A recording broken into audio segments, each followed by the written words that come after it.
Sir जय हिंद। Group captain U K Devnath sir, बहुत बहुत शुक्रिया समय देने के लिए। थैंक यू सर, इसके लिए थैंक यू।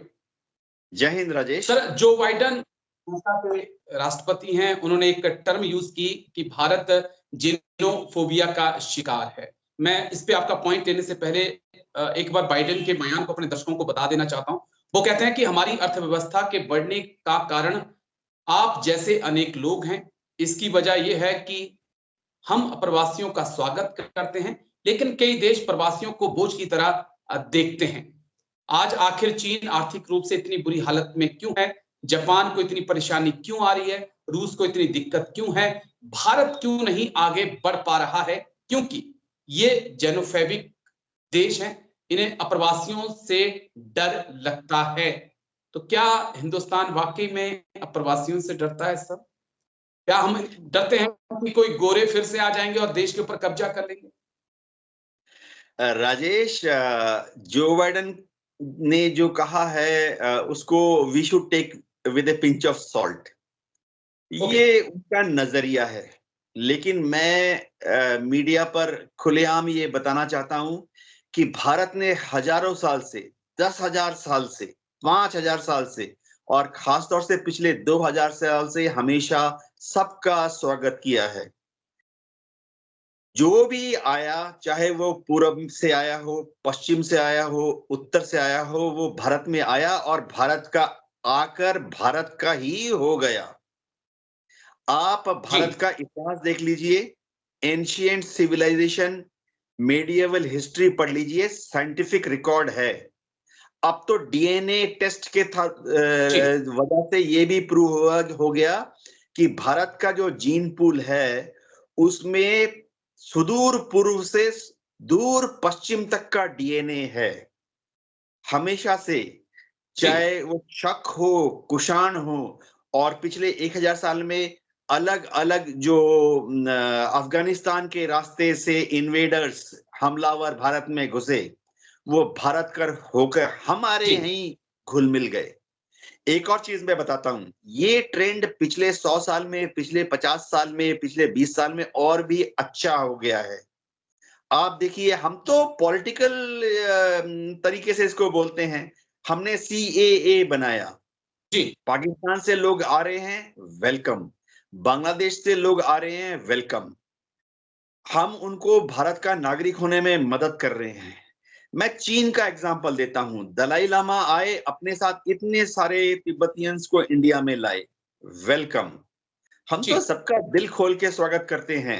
मैं आपको एक और चीज बता देता हूं, बांग्लादेशी इंडिया में आते हैं, लाखों बांग्लादेशी इंडिया में काम कर रहे हैं, वो हमारी इकोनॉमी में कंट्रीब्यूट कर रहे हैं।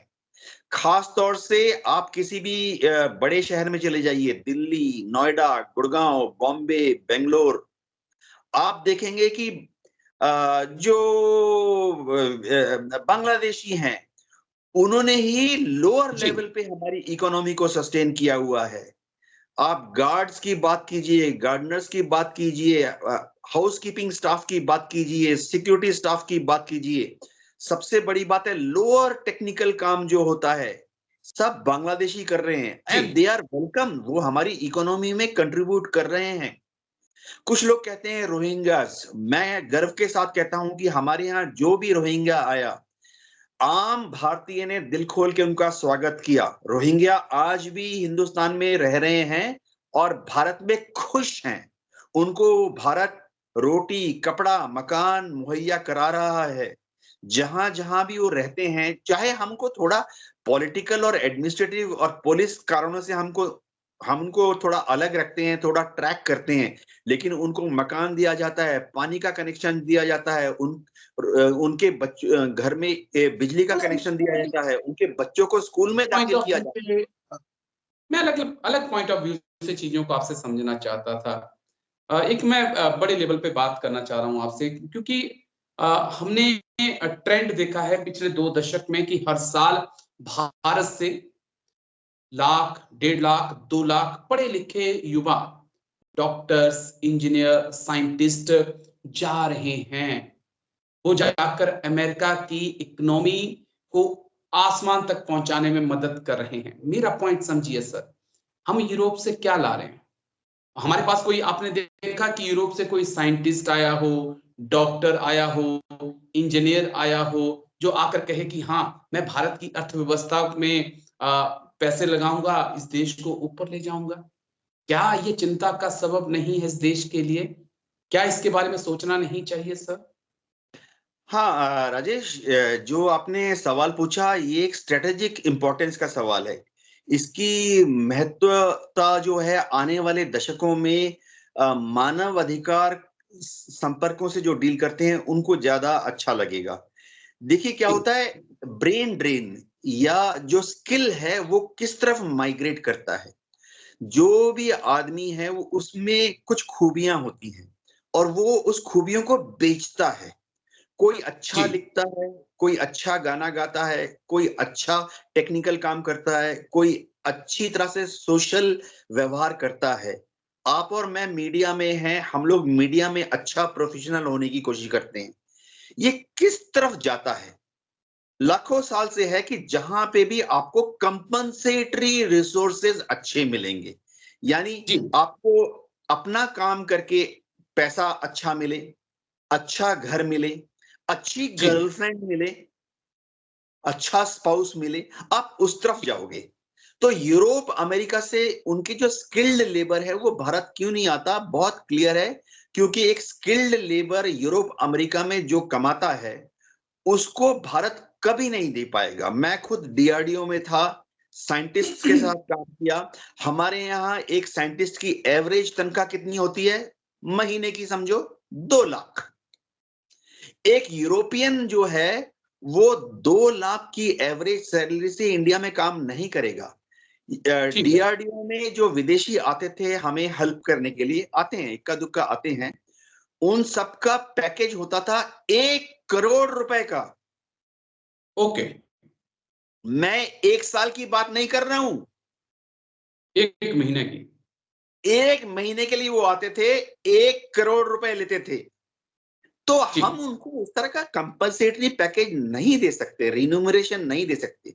बाकी हमारे जो पढ़े लिखे लोग अमेरिका जा रहे हैं, ये जी बल्ले बल्ले सिचुएशन है। देखिए वो America, Canada, England, New Zealand, Australia जाते हैं, भारत को कितना फायदा है। एक, अच्छा काम करते हैं, भारत का नाम होता है।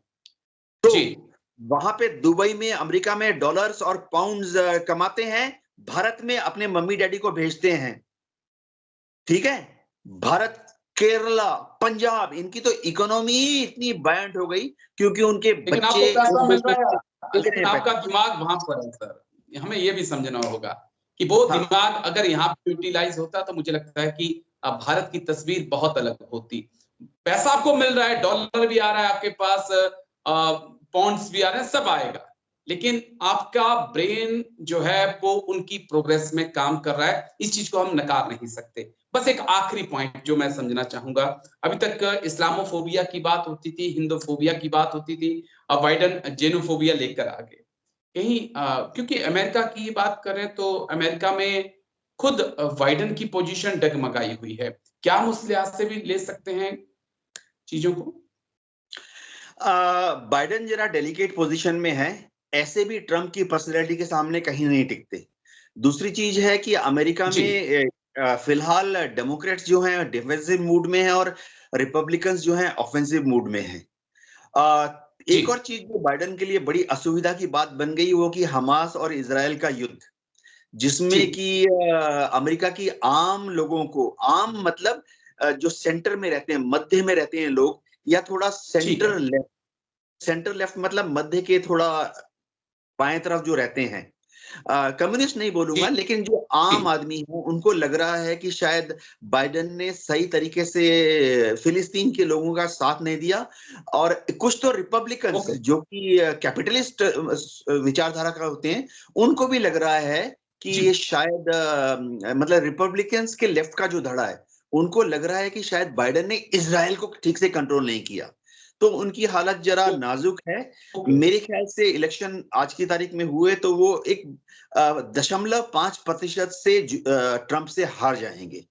जी हार जाएंगे, और यही कारण, थोड़ी बौखलाहट भी दिख रही है। आज थोड़ा सा समय का अभाव है, माफी चाहूंगा, लेकिन बहुत बहुत शुक्रिया आपका सर। आप आए और तमाम पहलुओं को इतनी बारीकी से समझाया। तो तो बस इतना ही कहूंगा कि जेनोफोबिया का शिकार भारत नहीं है। भारत बहुत अच्छे से आगे बढ़ रहा है और आने वाले वक्त में अमेरिका को भी टक्कर देगा। बहुत बहुत शुक्रिया सर, थैंक यू, जय हिंद। जय हिंद राजेश।